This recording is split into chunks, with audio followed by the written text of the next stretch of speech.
besides go Sabres. Well, that's pretty much what's happening. Go Sabres. Yeah. I wore this just for good luck. Well, you want to know something? I'm excited about. I'm excited that the Buffalo Sabres are doing so well. I think it's great. We could use a big win in Buffalo. Amen. We could use a big win, and I think that people really need it. I think that Buffalo has paid the price. How's that? Over all these years. And And I'm happy for Lindy Ruff. me too. Me too. Because, back in October, they were in last place in the league. We were all like, here we What go a again. comeback. What a comeback. What a comeback. And it would be great if he got the NHL Coach of the Year award. Mm-hmm. Oh, and you know something though, Don, you know this. Buffalo, we have a lot of diehard fans here. We really do. And when you go across the country, you see how many teams have been moved and places like that. And Buffalo has just been so dedicated that a big win for us would mean so much. For Just this community, this for absolutely. community, it would be Especially great. when you've got a city that's in financial dire straits, like City of Buffalo. Yep, yep. I was glad to see that the county was helping the city with the potholes, actually using hot asphalt instead Right. of cold patch. Cold patch. Yeah. Well, and again, I just noticed too, but then didn't Mark Poloncarz say that it was stupid to think that we're going to bail them out? I saw that as well. And but again, I can't help but think that first of all, okay, I think we should start this. I think we should start this thing off today about the latest assassination attempt on President Trump. I was so looking forward to the White House Correspondents' Dinner. That the president, Donald Trump, would show up Mhm. and he was going to speak. Right. And I think what he had to say would have been absolutely amazing. And what I really liked about the guy is that he wanted the dinner to continue. But protocol is protocol. And, when you have a security breach like that, you have to follow the advice of the Secret Service. They know best. And I'm hearing criticism about how the Secret Service handled it. I thought they were outstanding.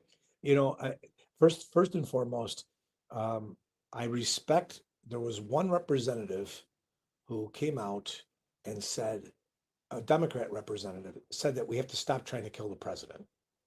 And I got to say this. This is exactly the thing that I tried to promote during the election, was that it doesn't matter. And when Jeremy used to get up there and say, "Oh, Trump this and Trump that and Trump that," everybody needs to step back and stop acting so high and mighty. Cooler rhetoric. Exactly right. Why does it have to be this way? This is the third attempt on somebody's life. Yep. Are you not going to be satisfied till he's dead? And I'll tell you this: no one likes war. That I know of. Right. And Trump invaded Iran with Israel, trying to take away a nuclear weapon. If Iran has a nuclear weapon, there is no doubt in my mind that the fundamentalist leaders there in that country would use it against European nations.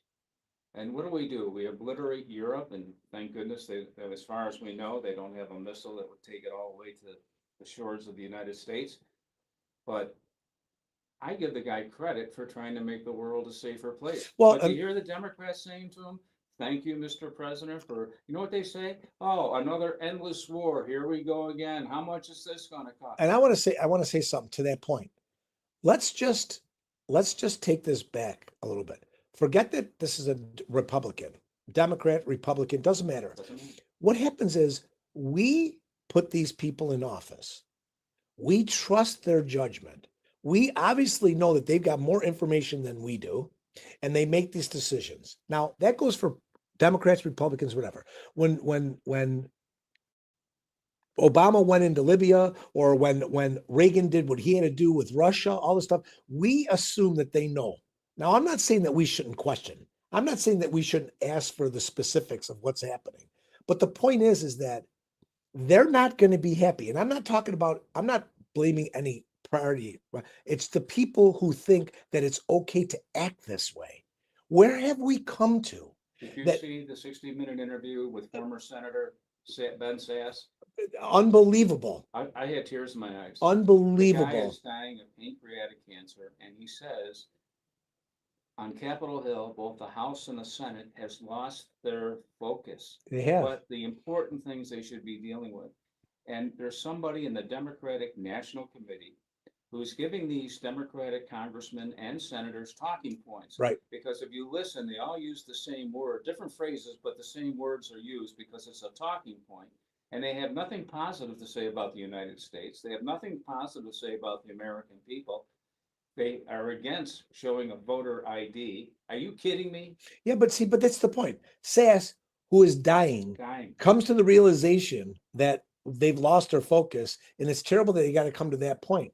And did you see the stupid questions that the girl asked the president? Nora O'Donnell, I know. I was ashamed. I couldn't believe it. Yeah. And I have to tell you, are we not through with this?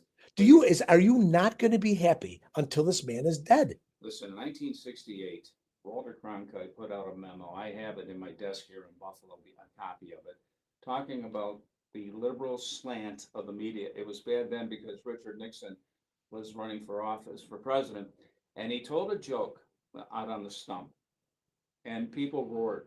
And when the editor at CBS News did the cutaway showing the crowd reaction, it was like this.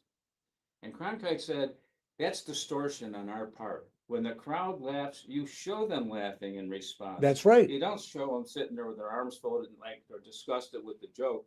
What Nora O'Donnell did, it just shows her bias and the liberal slant that there is that many of the network correspondents have. I saw it myself when I worked at ABC News in 1972. You saw it during the Watergate hearings, after the terrible bungled break-in at Watergate. But anyway, I've seen it my entire career. I've had producers here in Buffalo who have such a liberal bias that they won't even say anything positive about any program that Trump does. But that's the point. This is how they're winning elections by this rhetoric, by just saying it's everything against what this person stands for. Now, look, I don't agree with everything that he's done. I don't. either. Okay, there's some things I would not do. But you want to know the point is, let's get over this shit. Let's stop acting this way. Are we not going to be responsible?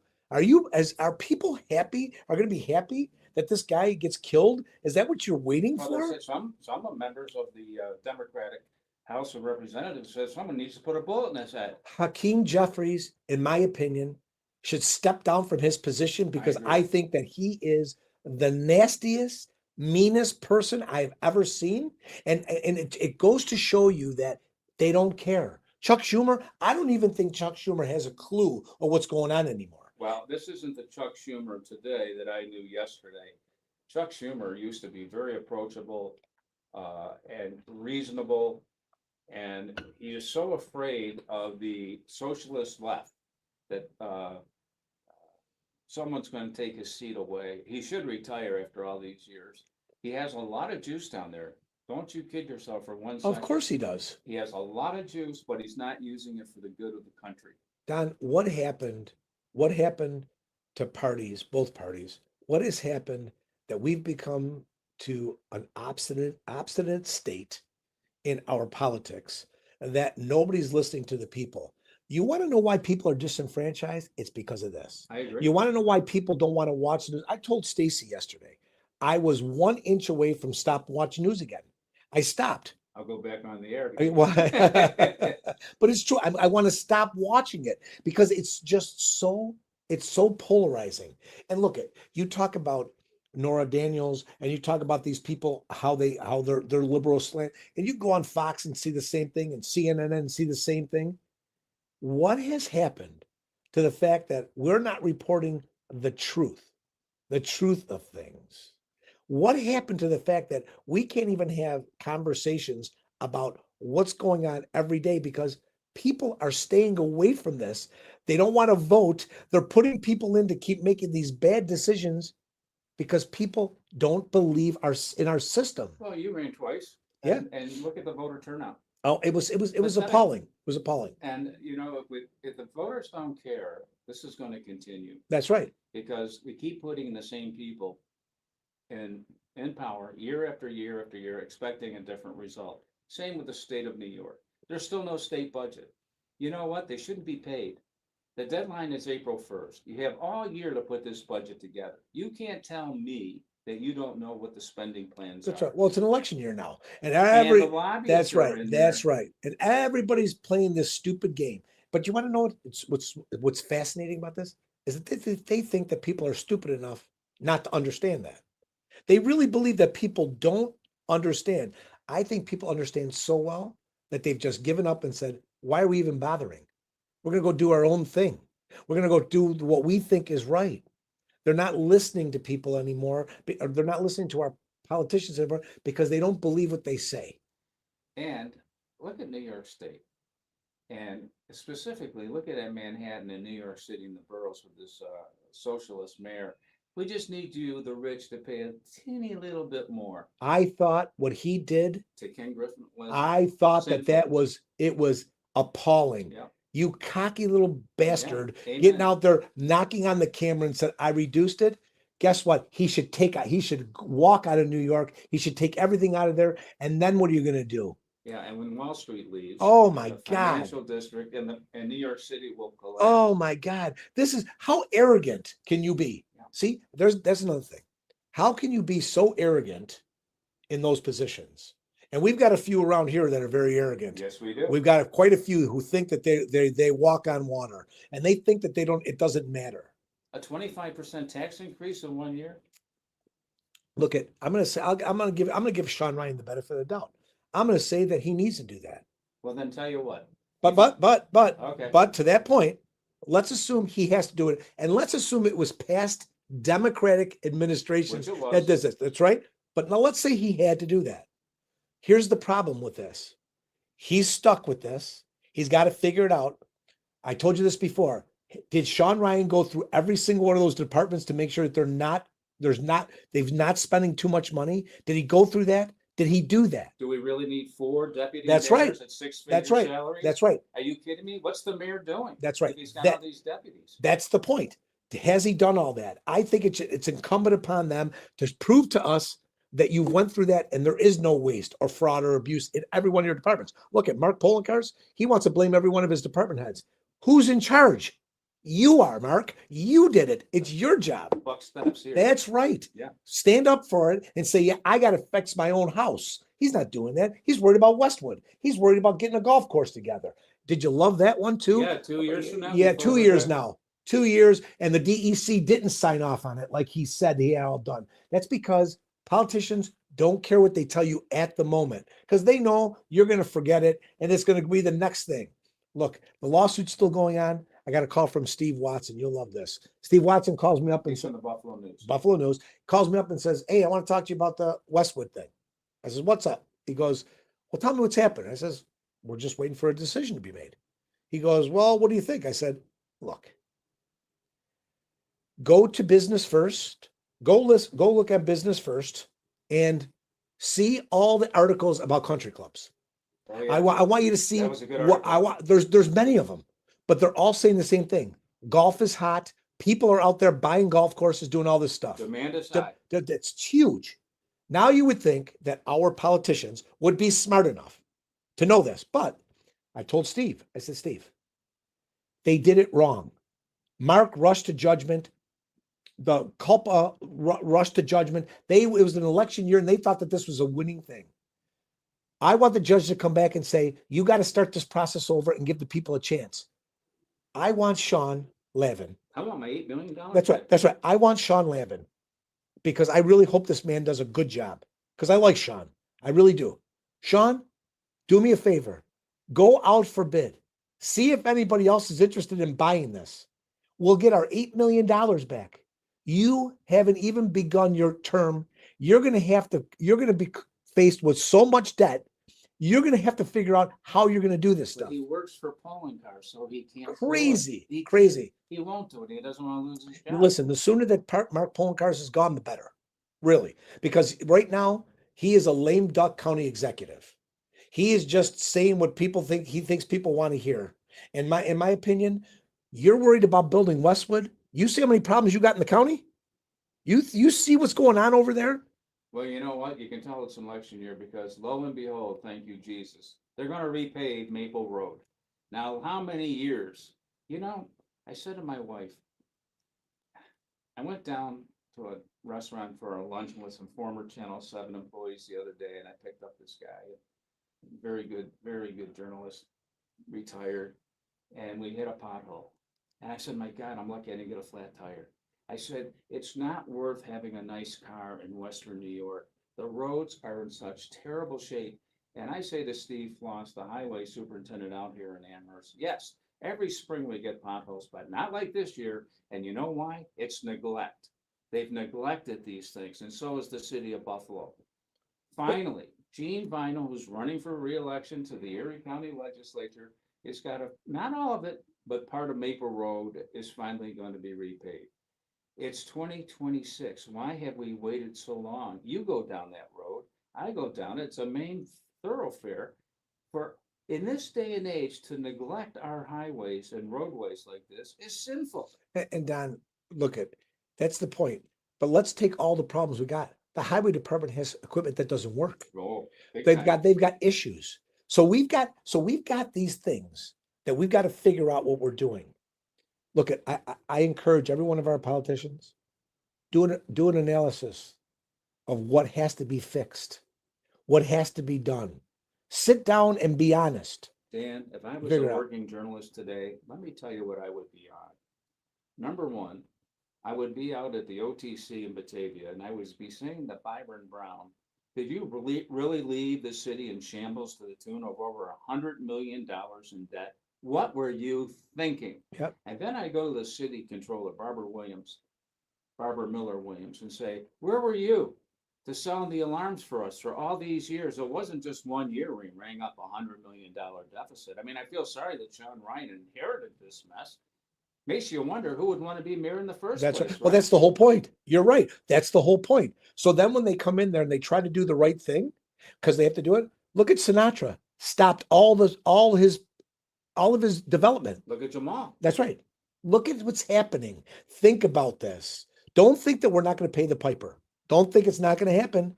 And the people who are going to pay are you and me. But they don't realize the problems in the private sector right now with the higher interest rates.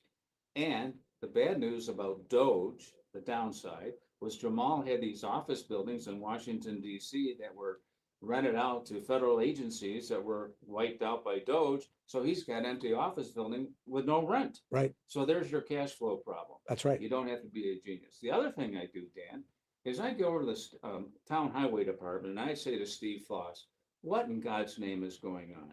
You had to send your men, the plow drivers, on a split shift because you didn't have enough plows that were functioning for the last snowstorm. Why aren't you telling the people this? Why aren't you at the town board saying, hey, guys, and ladies, we got a problem here? That's right. That's right. And see, here's the point, because they're all worried about their next election. They're always worried about that stuff. And see, you and I, when we try to speak up, people don't listen because they don't know, because there's not enough of this stuff going on. You know, I keep saying to myself that we are better off as lay people doing what we're doing than being in political office. I agree. And the reason why is because we're, at least we can say it out loud. We can try to have people listen to us. We can try to get the word out there, because right now there is no place where people can get this information and know what's happening. I listen to our politicians. They all say the same thing. They all say the same thing. And when you try not, What do they say? well, they say what you want to hear. Oh, we're doing this. We're doing Or we're that. working We're on it. working on it. We're giving you this. Answer the questions. Answer the questions that are asked of you. Why is it so difficult for people to be honest anymore? It's because they don't want to give you the right answer. They don't want you to have the answers, because they know that if you knew the truth, there would be an uproar. People would go out of their mind instead of waiting a day before and making an 11.4% tax increase or spending $48 million for lights. Are you out of your mind? Yeah. Well, you look at the states that have no income tax. Yeah. Okay. Do you ever hear Kathy Hochul or any of the Democrats saying, let's see if we can find a way to reduce the tax burden in New York State? Right. It's always, we just need a little bit more. Well, see, but that's it. I worked at Art Park. many, many years ago. I was the director of housing and transportation. Great cultural asset, by the way. Unbelievable. But let me tell you something. I remember Joanne Allison was the director at the time. She used to tell me, I used to try to save money in my budget. She says, oh, no, got to spend it because we won't get it back. So this is That's exact. true. That's true. So this is exactly what happens in government with Amherst, with the state, all of them. They spend all their money because they're afraid they're not going to get it back. I'll tell you exactly. How backed up? How backwards is that? Dick Selecki, God rest his soul, was very active in the Polish American community. He was my interpreter on several of my trips to Poland. He was in the purchasing department of Erie County, and he told me some stories that are phenomenally shake your head. Are you kidding me? They would have so much money in the budget that they did not spend. They knew if they didn't spend it by December 31st, they weren't going to get that money next year. So you know what they did, Dan? They ordered new computers that they didn't need. And you know what those computers did? They sat in storage. They That's weren't right. even being used. But this is the problem, Don. This is the problem. We have a mindset that people think it's not mine. So what do I care? I'll tell you what. If I spent money that I didn't have, I'd be out of business. Tomorrow. So today, this is the mindset that we need to get to. People don't understand. When you talk about business, we can't survive today without being efficient. Why is it okay that we spend money that we don't have to spend, or we waste money that we shouldn't be wasting? And why shouldn't they be responsible? I say this all the time. Forget about party. And I mean this. Forget about Democrats and Republicans. I want everybody to sit back and think about this. Who has been running the state over the last 20 years? What party has been doing this? Now, all I'm saying is either that party better figure out how to become more efficient and how to take care of the people and take care of what they do, or don't sit back and try to blame the Republicans, another party who has nothing to do with the decisions, and try to make them look bad. Jeremy Zellner, during that election, tried to blame, I'm going to stop Trump. I'm going to stop Trump. We can't let him do this. We can't let him do that. Hey, Jeremy, how about figuring out why the state is in debt, why we can't get enough money? What are you doing wrong? How about that, Jeremy? Stop trying to blame somebody else for what you're supposed to be doing. Well, Dan, you're too young. But at 62, I'm too young. You're too young, but there's going to be a point when you're going to have RMD, required minimum distribution. This is your 401k money. This is my second year that I've had to take an RMD. And what I said to my financial advisor was, make sure you take out enough for the state and the federal government, okay?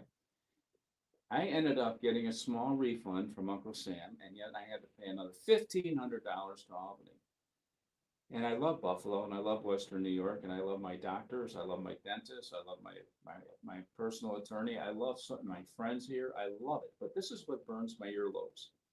I'm saying to myself, okay, on my RMD, I'm paying over $10,000 to the state of New York every year. If I moved to Florida, for example, I would be paying that $10,000. And you know what, Dan? Hopefully I'll live another 10 years, but that's $100,000. That's right. Then I'm giving to Albany. That's right. And who are they giving it to? That's the right. Illegal immigrants? Wait, Don, I told you, after COVID, for 3 years, as a business person, I had to pay, every business in New York had to pay the state of New York because they didn't pay their debt back to the federal government. We had to pay it. Nobody else. We had to do it because the state didn't put in their budget to pay back the money that they got from the federal government. Now think about that. Well, that's incompetence. That's right. That's my point. You say you want to go talk to Byron Brown. I want to talk to Byron Brown. I want to talk to the mayor before that. I want to talk to the mayor before that. I want to talk to all of them because I want to go back and say, what were you thinking? And listen, if it's too big, if it's too out of control, say it. There are enough. Here's what I learned. There are so many smart people out there. There are so many people out there who are willing to assist and help and listen to you. Why do you think podcasts are doing so well? It's because people have the opportunity to hear us and talk to us. Let me just tell you a story. When Frank Sedita was the mayor, the city of Buffalo population was over 500,000. Besides, right? Wow. He had his top advisors in. He says, gentlemen, what do you think? Should we have a tax increase? And they went around and they debated it. And every single one of those advisors said, Frank, I would increase the tax a little bit. You got to do it to have that cushion. You know what Frank Sedita said? And you don't hear this today. He said, there's only one difference, gentlemen. It's my name on the ballot, not yours. That's right. And I'm not raising That's right. taxes. See, Don, to that point, excellent point. Today, they don't care. They don't care that they raise it. They don't care. You think that Sean Ryan really cares about 25%? No, he's going to do it because he knows he has to do it. But here's the point. What Sean Ryan should be doing is saying, listen, we have to raise it, but I'm going to find out why we're in this position. And anybody that's liable for it, I'm going after them and I'm going to figure out what they did. Just like the controller and all those people. My problem with this whole thing is that nobody's saying, we got to stop. Let's stop the madness. Let's stop. This is crazy. It's just like Trump being another attempt. You got to stop this stuff. What if something really bad happens? Are you secretly going to be happy that he's dead? Are you secretly happy think about all the people. There was 2,000 people at that event. If that man would have got through, and what if he opened fire and 5 people got killed? There's a lot of heavyweights. There's all, but the point is, it doesn't even matter. The point is that person could have done that. Are you not thinking about not just the president, about all those people in there? I watched those people being taken out, like RFK and all those people being taken out one by one. Their wives were behind them as they were escorting those people out. Just think about that. Think about you going to an affair and something like that happened. You're gonna tell me you wouldn't be unnerved by that? Oh, That kidding it would be unbelievable. All I'm saying is nobody is making that conscious effort to say the buck stops here. That's it, guys. I'm going to tell you right now. I'm going to tell you everything I find. I'm going to go in there and I'm going to open up all the books. And I'm going to find out exactly what we did. And I'm going to lay it all out. To be honest with you, doesn't matter at this point because I'm inheriting this mess. So I'm going to tell you what I'm going to do is I'm going to make sure you know what this mess is. But you know what, Dan? You are so good at what you're doing with the Westwood cause and how it was poorly handled. But the fact of the matter is, I don't think the average voter out there cares because they're not showing it. Well, I think it's where we first started this conversation. I think voters are just disenfranchised. They don't believe anything they say anymore. They believe we've got no choice. I think that people really, really believe that we're in just such a mess that we have to just try to get by. People think that they have to do this because there's no alternative. But I'm telling you, Don, we got to let people know the truth. We got to let people know what's happening. A friend of mine sends me excerpts about what's happening out in Palestine and Israel and all that stuff. Different slant than what we get reported on. It's coming from another source of information. So now they look upon it a little bit differently than maybe what we are hearing from CNN or Fox or ABC and CBS or NBC. But it makes me wonder, where are people supposed to get the truth? Where are people able to find out exactly really what is going on? Without a slant. That's right. How do they do that? How do we get that information? I think it's incumbent upon people like you and me and other people like Rogan and all those people that are out there trying their best to try to bring light to situations. Look, I want Sean Lavin to be successful. Me too. I want Jeremy Zellner to be successful. I want them all to be successful. And I mean this. And I hope Sean Ryan is successful. That's right. I hope they're all successful. But somebody has to stick up for them, has to stick up for the people and have to make them recognize the fact that their job is for them. Okay. They have to stop thinking that I'm only as good as my next election, or I've got to say exactly what my party tells me to say. Guess what? Donald Trump has done some good things, but Donald Trump has done some bad things too. And sometimes he's his That's own right. worst enemy. That's right. And I was a Democrat. I was a Republican. I'm a Republican. And guess what? I'm not afraid to say it. I like being an independent. Exactly. Exactly. That most people are. I just think that we've got to get to this place where people understand clearly that it is okay to disagree, to agree. And to be respectful. That's right. But here's the other deal. We're not being served by the media in this town. And I'll tell you why. You take a guy like Bob McCarthy, who was the political reporter for the Buffalo News, one of the best, went to Bonaventure, one of the best print journalists in Western New York. He was on top. When they asked me to run for Congress years ago, he called me within 3 hours after I was approached. I hadn't even told my wife yet that I'm being asked to run for Congress, right? Right. He had great sources. Right.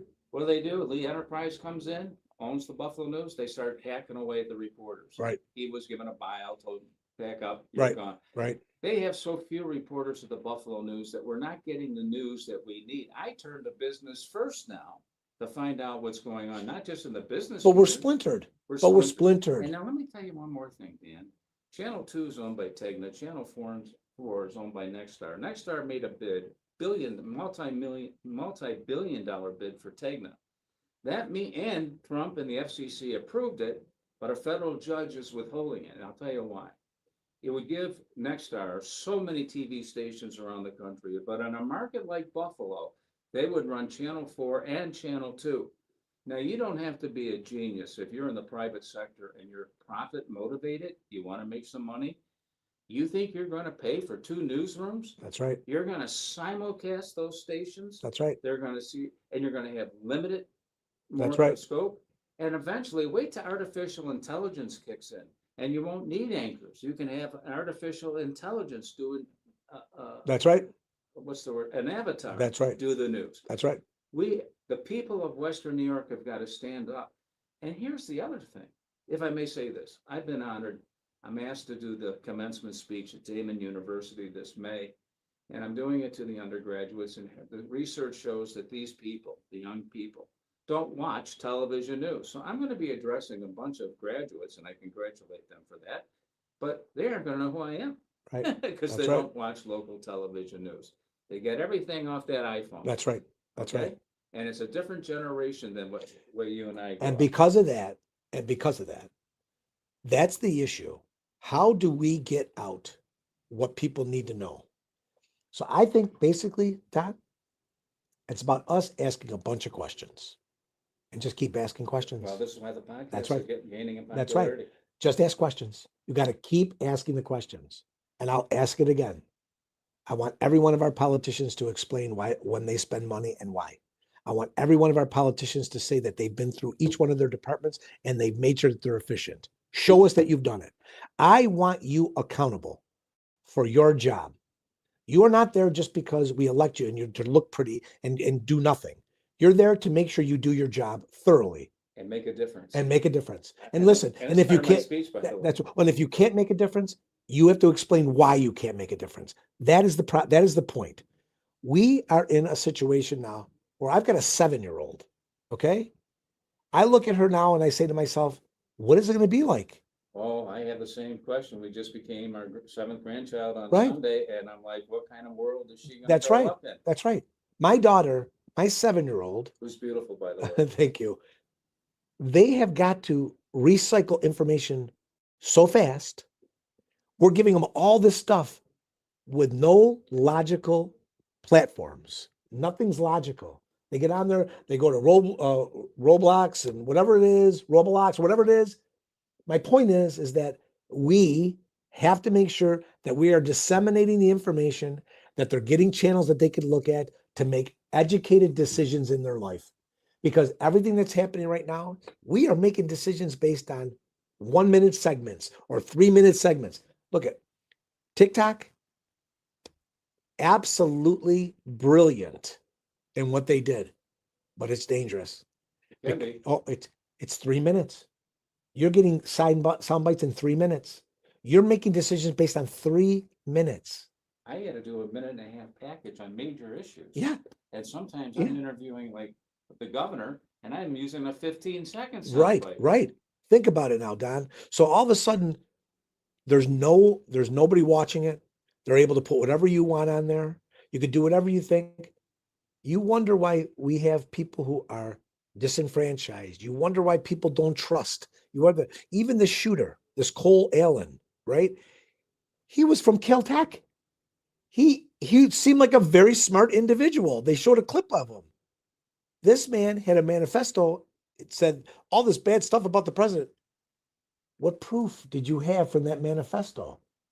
And you think you've made your mind up that this man is this bad and you were going to try to rush him and kill him? You become warped. Yes. And that's what that kind of stuff does. Yeah. It warps you. Yeah, and I worry about that. It warps you. Not only for us, but for our Oh. generations below us, our children, our grandchildren.